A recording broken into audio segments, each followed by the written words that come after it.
All right, more political talking points leveraging police by these fucking politicians. I'm conservative. I guess you would categorize me as a conservative libertarian. I don't care what you call yourself.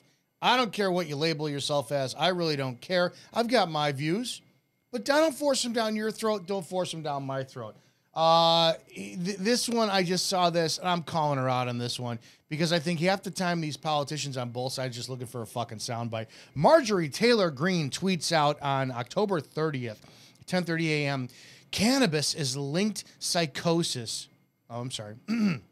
Cannabis-linked psychosis is a serious problem that we cannot ignore. I've talked to many police that say they have seen a rise in crime since marijuana has been legalized in many places. Hey, MTG, you're full of fucking shit. Any cop who told you that, they're like those cops that are Barney Fife, and they're like they've never seen anything before, right? You get a barking dog call is the highlight of their day, then all of a sudden it's like, there's weed.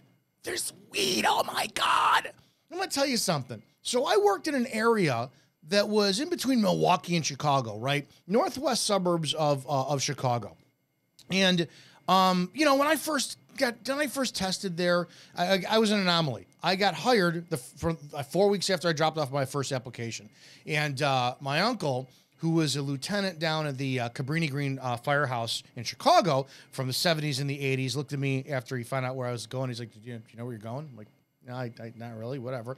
It turns out that when Cabrini Green was being knocked down, that a lot of the transplants went up to our areas, right? But anyways, I digress. So we got a lot of the element that Chicago and Milwaukee chased out. We ranged everything from barking dog calls to women stabbed 90 times to people shot and this. I mean, it's a horrible thing to say. I was blessed as a patrol officer to see a lot of shit that no human being should see. So that being said, when I went to the academy, yes, weed was vilified. Cannabis, pot, weed, marijuana. I don't give a shit what you want to call it. And I will never forget the day I was on FTO, field training. I was in phase 3. So it was afternoons, 3 to 11s. I did midnights first, then days, and afternoons. And with my my FTO, I pull over a car. Oh my God. You ever see those little kids that they say they go hunting with their parents and then the kid shoots a deer and then afterwards the kid's got like that, oh, I just shot a buck. That was me. I'm 26 years old. I get my first weed arrest and I'm like, oh my God, I got a bag of cannabis. Can I tell you something? I was a cop from 2001 to 2019. Do you know how many fucking problems I saw people who were stoned on weed? One. The guy was driving. He was the only car on the road at 1 o'clock in the morning. And he overcorrected on icy road and kind of skid in and caused a single car accident. And he was stoned. That is the only time in the history of my career as a police officer that I saw weed as a problem. And I've done no-knock warrants. I've done CI SAW searches. Oh my God, the shit we've done. I wrote 40 DUIs my last year on. One of the, 9 of them were cannabis, because the way the law reads is any amount of intoxicating compounds in this. So you'd walk up to somebody, you go, I smell weed in the car. Did you smoke a joint today? I did. How long ago? About an hour ago. Step out of the car, please. You're under arrest for DUI. It's the way the law was written, right? So, and I understand. I've talked about this. I know how many lives I've ruined for this shit because of performance evaluations, i.e. quotas that we had. But I'm going to tell you guys firsthand, I've never, ever, ever had anybody violent in any form whatsoever. And I'm talking all the way going back to the broken window theory, right? Never had anybody stoned say, dude, I need my fix. I need my fix of weed, so I got to go out and rob somebody so I can get the money to buy my bag of weed. Never fucking seen it. Alcohol? I've seen more horror in alcohol than anything else.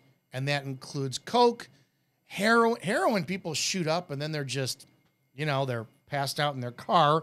and you're hoping to God you don't have to revive them with Narcan. Coke, dude, yeah, people talk really fast. Yeah, sometimes they fight, but alcohol, there is nothing. There is no single contribute, and this is why, like Sheriff Grady, or just Sheriff Grady Judd from Florida, who talks about how cannabis, marijuana is the gateway drug into everything. Every case I've ever talked to somebody that has done the harder drugs, I've talked to them, and they said, it's marijuana they started with. He said that years ago. My comment to him on a thread was, did you interview any of them and ask them how many have ever had a beer? Get where I'm going? Any cop out there who tells you that weed itself, I don't know what it's laced with today. I don't know what they put in there outside of it.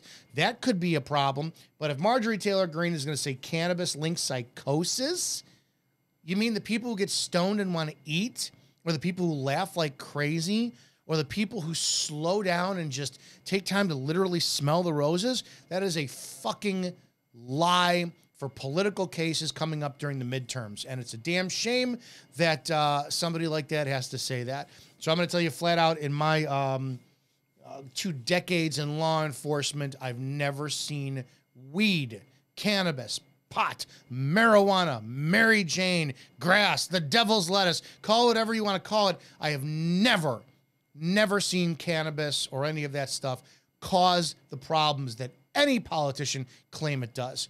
Never, not once. And until they're ready to take the hard stance against alcohol, fuck all of you. And I've never smoked pot, never had a pot-induced brownie, never had a gummy, never had any of that stuff, right? And I will tell you, I am 100% anti the war on drugs.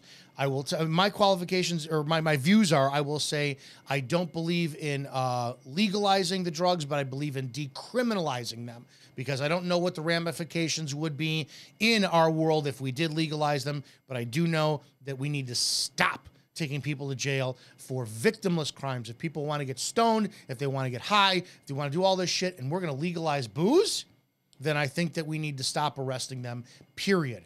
I do believe that it should be removed from vehicle. Don't drive when you're stoned. Don't drive when you're drunk, obviously. Don't drive when you're high. Don't drive when you're on cold medication. But I think in the confines of somebody's home, if they have a designated driver, I don't think that we should be arresting anybody for drug offenses. That's just my stance on that, because over the years, outside of alcohol, I have never, ever seen violence where somebody was, coked up, somebody was amplified a little bit, they're a little bit more intense. But every time I've seen somebody violent who had coke in their system, it was always accompanied by alcohol. So any sheriff who's going to tell you that cannabis is the gateway drug, I want to know how many people you've interviewed who've also had a beer or have had any type of booze at all. Hope that makes sense. Dominick Izzo out here in Chicago, and you guys be safe out there.